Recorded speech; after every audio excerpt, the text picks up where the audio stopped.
Today's a pretty exciting day for Urban Peddler. We have taken delivery of our first Tacx Neo fully contained indoor training bike. Today we're going to unbox this and set it up and take it for a spin, and we're hopefully going to answer some of the questions that we have about the NeoBike. Number one, how easy is it to set up for two different riders in a household? If you have two different riders at different heights and you want to set it up for two different people, is that an easy thing to do? Also, if you currently have a Neo or a comparable trainer at home, do you need to upgrade? And if you used to go to the gym and do spin classes, or you're a gym junkie and you no longer can go to the gym and you're wanting to set up something at home to get your exercise, is this the unit that you want to get at home?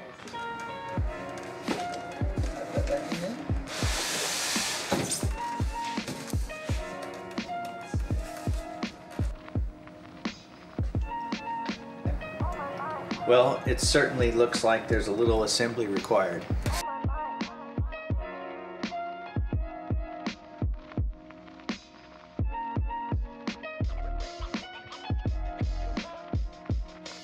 Handles, if anyone's familiar with how spin bikes are adjustable, you'll recognize these.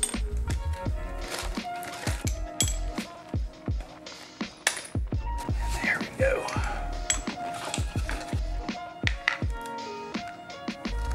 And our quick start guide and our manuals.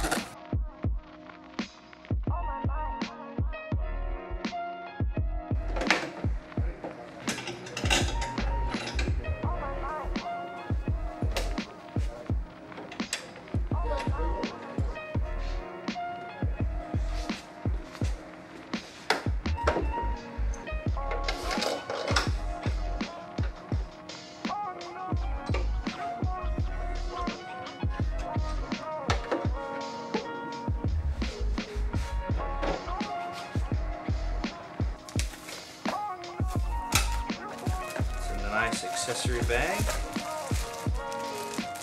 Tacx towel, Tacx water bottle and cage, and a very handy sweat net.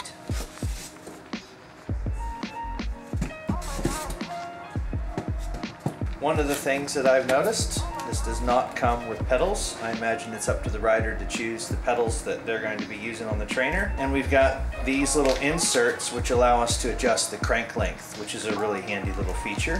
So we're going to install flat pedals today for our first demo. Remember, anytime you install pedals, you always want to put some grease on the threads. It makes it a lot easier to take off. We're going to set it up with 172.5 cranks. So we're going to use the inserts that have the threads in the middle, and we're going to use the front part that's the same. And notice this one's marked left. That keeps you from making the mistake of the backwards, installing the pedal backwards and ruining the threads. Make sure you take your time and use the left-hand pedal that usually is marked left, and the corresponding threads with the left insert before you put it in. Okay, I've got the left insert, the left-hand pedal, and I've got one of the little crank inserts for this. I'll just turn it in by hand until I get it snug. Make sure the insert's in its place. I can already tell you, if someone wants to change pedals, this is not going to be something that you want to change often.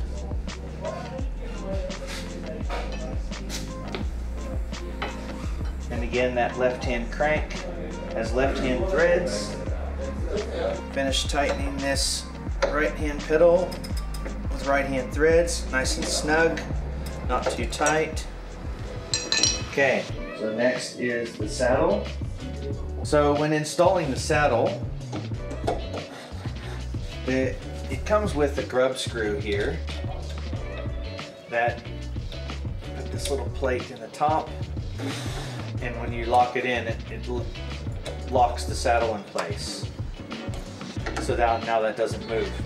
Now if you're the only one who uses it, you're setting it up permanently at home, that makes sense. But they also include the arm that you can replace the grub screw with that has the same threads. So I'm replacing the grub screw that came in here with the handle to make it easily adjustable. But I've also raised the saddle just a little bit to give myself a little more clearance for the handle. Now, nice and snug.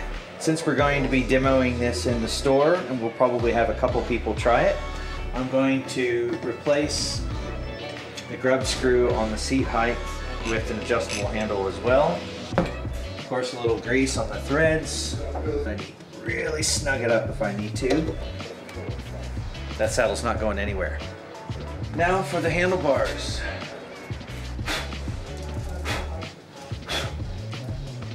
Nice little handlebar setup.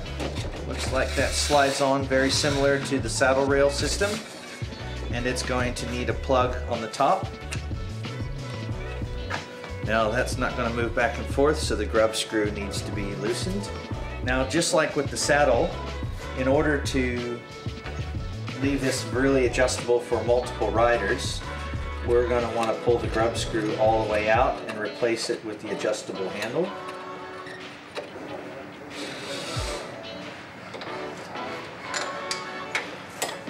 Now, that's a nice way to firm up the handlebars very quickly and easily, and it doesn't seem like it's going to strip over time if people are constantly adjusting it. Pretty cool system. Now I've grabbed the bigger Allen key, and we're going to have the same height adjustment that we would with the saddle here, and it's probably best that I go ahead and remove the grub screw and again replace it with an adjustable handle. Okay, so now I'm installing the fans on the cockpit. I've got two plugs here, and there's two simple holes, one for the left, one for the right. Pushes the cords back through the hole a little bit, and that's pretty obvious where that goes. We've got 4 little screws and a little tool they provided. Tight. All good.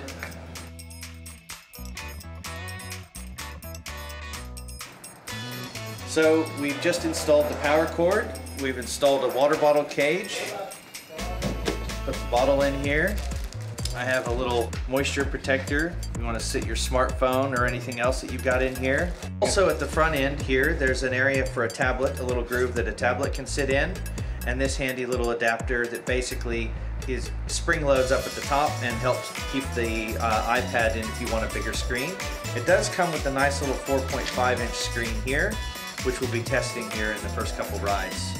The last two things are a sweat net, which installs over the cockpit to keep the bike dry underneath while you'll be getting some drips of sweat off the chin, and a handy little Tacx towel, which will come in good use on the first couple rides.